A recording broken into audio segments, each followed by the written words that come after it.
Good evening, everyone, and welcome. This is our second facts-only video today, Sunday, November the 10th, evening time here on the East Coast of the United States.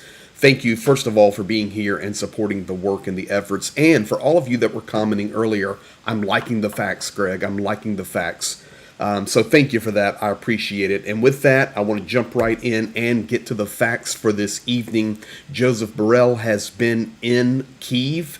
And if you do not know who he is basically the European Union Vice President. He is also responsible for foreign affairs, and he's giving another thumbs up, saying, hey, this is my fifth trip into Ukraine. I'm not going anywhere. EU is not going anywhere. We're going to stand here, and we are foreseeing victory for Ukraine. So tonight, that is a fact, and that is coming from Joseph Borrell. We're thankful for that.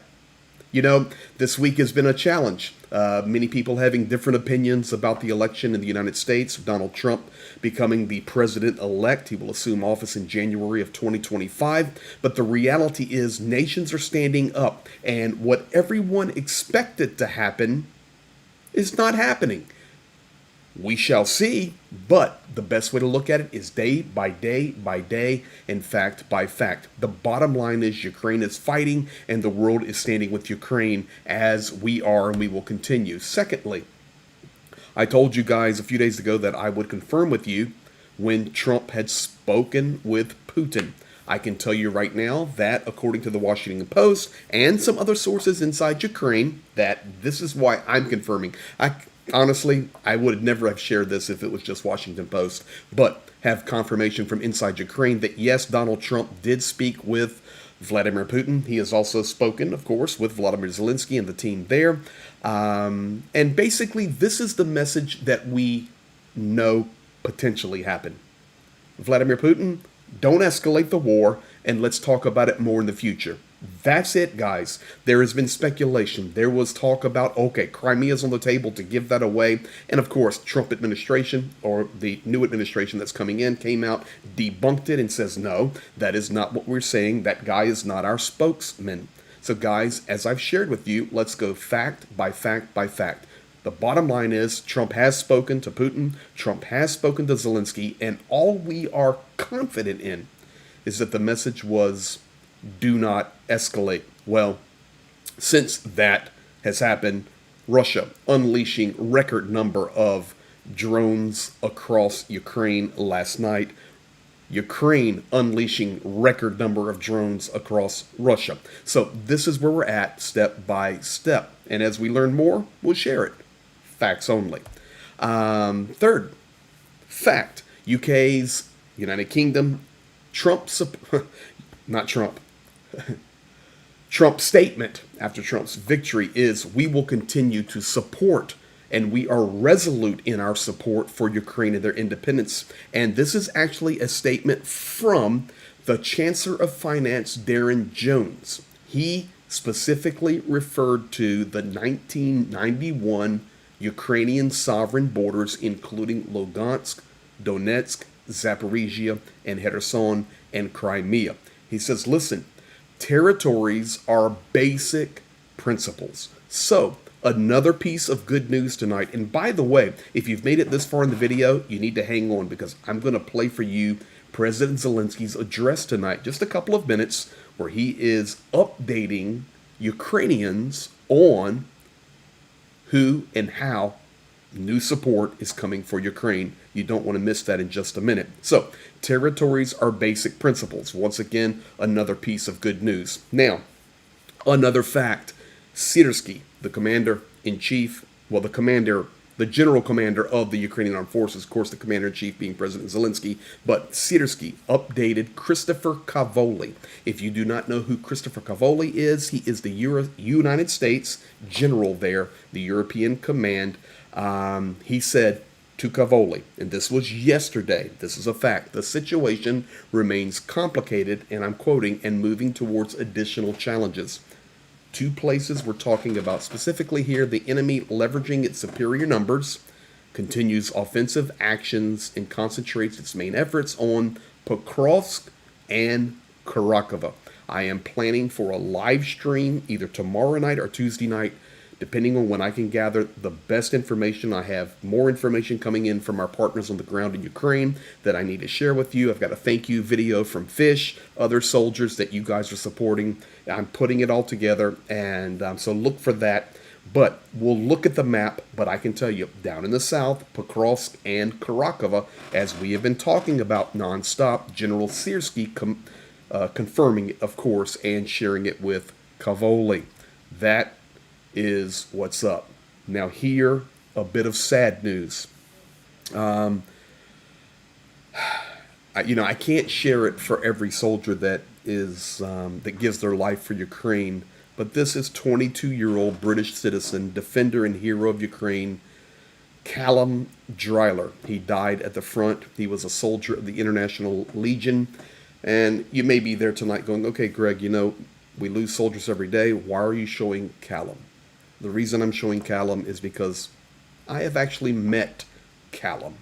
And I learned today that Callum had given his life. I had met him. I remember it very, very plainly. Of course, that's a name you do not forget. Of course, I also recognize his face. And I met him near a pizza joint in eastern Ukraine. So today we say thank you to Callum. We remember him. We honor him. Callum Dreiler giving his life, defending Ukraine. And we need to remember, guys, every day, heroes are giving their lives. And I can tell you, they're not going to stop fighting for Ukraine. Now, I want to share with you guys Zelensky's personal address. Here you can see a real president, a real leader standing with some of his soldiers there towards the front lines. And this is just a random picture that I chose tonight just to show, as you well know, how President Zelenskyy, a phenomenal wartime president, spends time with soldiers. He goes to the frontline positions. And tonight, guys, in this week, where many people have been troubled, they have projected things without researching. It goes off of hearsay. The media and the propaganda has been going wild and crazy globally, everywhere. This story, that story, of course, a lot of it based around Donald Trump and the election in America, and all of these things that are now going to happen, and the dominoes are going to fall. Guys, here's some facts. That's not how Ukraine is looking at it. Ukraine is fighting a war, and their focus is on that war. Of course, the support. Of course, the United States is vitally important. Of course, Donald Trump will be vitally important. But Ukraine is not hanging all of their hopes on the media madness running around the world about Donald Trump. They're fighting a war, and tonight I'm going to play for you a couple of minutes. I've translated it. It's voiced over, of course, and the text is there for you to read, of President Zelenskyy giving some thanks to things that have happened this week. Guys, this is just a couple of hours old. This is Zelenskyy's statement to the Ukrainians tonight. Check it out. Greetings, dear Ukrainians. First, my gratitude to our soldiers operating our drones. You see their effectiveness at the front and long range. Russian targets are now within reach deep behind enemy lines. I thank Ukraine's security service and special ops teams. Russian depots, airfields, and military sites can't hide. Crucial efforts by all who destroy Russian equipment at the front. Special forces alone have taken out over 1,300 tanks. Every eighth Russian tank destroyed is their work. I am grateful to our military intelligence and all units fighting in the east, both in battle and behind enemy lines. This week brought key decisions from our allies that truly help. This is France. There's a decision on missiles. We're continuing an important training program with France. We're training our soldiers. I'm grateful for this. We're working with our US partners on new defense systems that support our air defense. It's crucial before winter with constant Russian strikes. There's a decision allowing US contractors to work in Ukraine on equipment repair and maintenance. This will speed things up. I'm also grateful to Canada for joint work on supplying more air defense systems. This week, Britain made new sanctions against Russian war entities. This is also very important. All Russian individuals and entities supporting their military industry must be cut off from the world to limit Russia's ability to avoid real diplomacy and continue fueling the war. A new military package from Lithuania is being prepared, and we're working to raise funds for weapons and production in Ukraine. Sweden offers new solutions in both civilian and military support, particularly for our maritime security. We're grateful to every global partner, all political and public leaders ensuring real diplomacy works. We clearly understand that without strength, diplomacy has no prospects, but without clear diplomatic goals, weapons can't do all the work. That's why force and diplomacy must work together to ensure lasting peace and prevent such wars. This is achievable. I thank everyone who helps us. Glory to our soldiers, our people, all Ukrainian citizens. Glory to Ukraine. Don't you just love it when he does that? He just does that. So thank you, President Zelensky. So, guys, there you have it. As the video started, you heard him say, Ukrainians, I'm talking to you. I'm here to encourage you. That is his evening video. He's basically looking into his iPhone. You see him hit record. You see him record the video, stop record, all of that. It's real. It's like a fireside chat in the evening. But guys, he's thanking the drone operators, and he told the Ukrainians, you see the work that is going on. Of course, referring to the strikes, not only in Moscow, but in Bryansk and other regions around Russia where Ukraine is doing phenomenal work. Also, he says, special thank you to Special Ops, those guys working behind the scenes, making a lot of these drone strikes possible. What does that tell you? It's a fact. Ukrainian Special Ops are working all throughout Ukraine to take down that war machine and do their job. He also said 1,300 tanks taken out, and 1 out of 8, or special forces have taken out 1,300, and 1 out of 8 are taken out by special forces. He then basically said, this week has been a good week. Does that sound like somebody giving up? No. He talked about building the infrastructure to be able to fight against Russia even more. He gave specific thanks to the nations of France, the United States, Canada, Great Britain, Lithuania, and Sweden. So guys, that's the fact from tonight.